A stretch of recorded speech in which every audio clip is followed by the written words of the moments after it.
نحمدہ و نصلی علی رسولہ الکریم اما بعد فاعوذ باللہ من الشیطان الرجیم۔ آج کی اس نشست میں چند ایک ضروری باتیں آپ سے کروں گا میں پیر حق خطیب کے بارے میں اور اقرار الحسن کے بارے میں۔ جب ان دونوں کی ملاقات ہوئی تو وہ کیا ماجرا تھا، کیا معاملہ تھا، اور یہ جو پیر ہے یہ کون ہے، اس کی حقیقت کیا ہے۔ سب سے پہلی بات تو میں یہ کہتا ہوں کہ جو کام بڑے بڑے شیوخ نہ کر پائے، بڑے بڑے علماء نہ کر پائے، وہ ایک بھائی نے، اقرار الحسن صاحب نے کر کے دکھایا۔ سب سے پہلے تو وہ خراج تحسین کے لائق ہے، اور حق خطیب کو ننگا کرنا، اس کے بارے میں لوگوں کو بتانا، یہ بہت ضروری تھا۔ سب سے پہلی بات تو میں یہ کہوں گا کہ پیر حق خطیب نے تو اب نہیں ماننا، اور یہ اس کے لیے یقیناً یہ سارا انتظام اس کے لیے تھا ہی نہیں، یہ عوام کے لیے تھا۔ وہ کیسے مانے گا؟ اس کا تو روزی روٹی اسی سے چلتا ہے سب۔ اس کے چیلوں نے بھی نہیں ماننا، اور وہ جو ایکٹر، وہ اداکار جو اس نے اپنے ساتھ کیے ہوئے انہوں نے بھی نہیں ماننا۔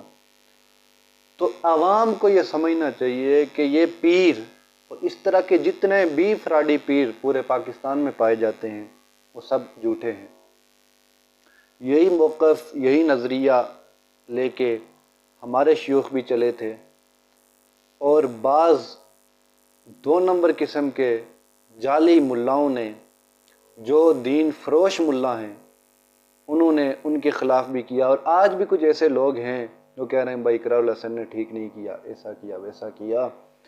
اللہ کی توحید کا باغی کبھی بھی ختم نبوت کا پہرے دار نہیں ہو سکتا، اور اب وہ ختم نبوت کی آڑ میں کہہ رہا ہے کہ بھائی میں تو ختم نبوت کا کام کر رہا ہوں، اور میں عوام کو ورگلانے کے لیے اس نے وہاں ایسا کیا اور کہا کہ دیکھو جی یہ میں تو اس کے نانے کی، یہ سید زادہ ہے اور اس کے نانے کا دفاع کر رہا ہوں، اور یہ آ کے میری مخالفت کر رہا ہے، اور میں نے کفر میں جا کے تاجدار ختم نبوت زندہ باد کے نعرے لگائے۔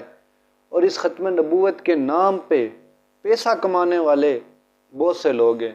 پہلے وہ ایک ہوتا تھا لنگڑا شیطان، اس نے بھی اسی ختم نبوت کے نام کو استعمال کیا اور اپنے ووٹ دندہ اس نے شروع کیا۔ اب اس کی نسلیں بھی کھا رہی ہیں۔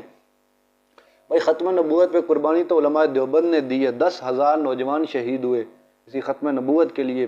سید عطا اللہ شاہ بخاری رحمۃ اللہ علیہ نے جیلیں کاٹی، وہ کوئی نہیں گن رہا۔ اور یہ جس کا طریقہ، جس کا چہرہ بھی سنت کے مطابق نہیں، وہ ختم نبوت کی باتیں کر رہا ہے، اور منہ سے کیلیں نکالنا، منہ سے جو ہے نا کیلیں نکالنا، زنجیریں نکالنا، یہ ساری چیزیں عوام کو دھوکہ دے کے کہ بھائی میں بہت بڑا پہنچی ہوئی سرکار ہوں، بہت بڑا پیر ہوں، اور ایک ڈرامہ بازی اس نے شروع کی ہوئی تھی۔ لیکن اب دنیا کو پتہ چل چکا ہے کہ یہ جو پیر ہے یہ ایک فراڈی، دھوکے باز اور جھوٹا پیر ہے۔ عوام الناس کو یہ کہتا ہوں کہ بھائی آپ اگر اس کی مدد نہیں کر سکتے جو ایسے پیروں کو میں نقاب کر رہا ہے، ان کے چہروں سے پردہ اٹھا رہا ہے، تو آپ کم سے کم اس کے خلاف بھی بات نہ کریں، یہ نہ کہیں کہ بھائی اس نے غلط کیا یا اس نے جو بھی کیا صحیح کیا بالکل۔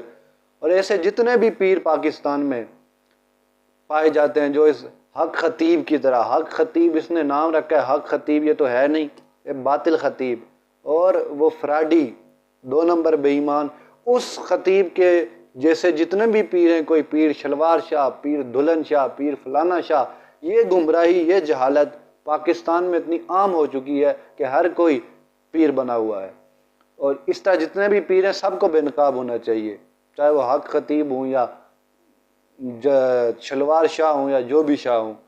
اور اس طرح یہ گمراہی صرف پاکستان اور ہندوستان میں بہت زیادہ ہے، عرب ممالک کے اندر باقی انگریز اس کو مذاق بناتے ہیں، اور یہی حرکات دیکھ کے کافر لوگ، ہندو لوگ، غیر مسلم لوگ اسلام کی طرف نہیں آ رہے، کیونکہ انہیں پتہ ہے، وہ دیکھتے ہیں کہتے ہیں یہ اسلام ہے، یہ ڈرامہ بازیاں انہوں نے شروع کی ہوئی ہیں، اور کہتے ہیں بھئی اتنے لوگ ہیں اس کے ساتھ، کیا اتنے لوگ گمراہ ہو سکتے ہیں؟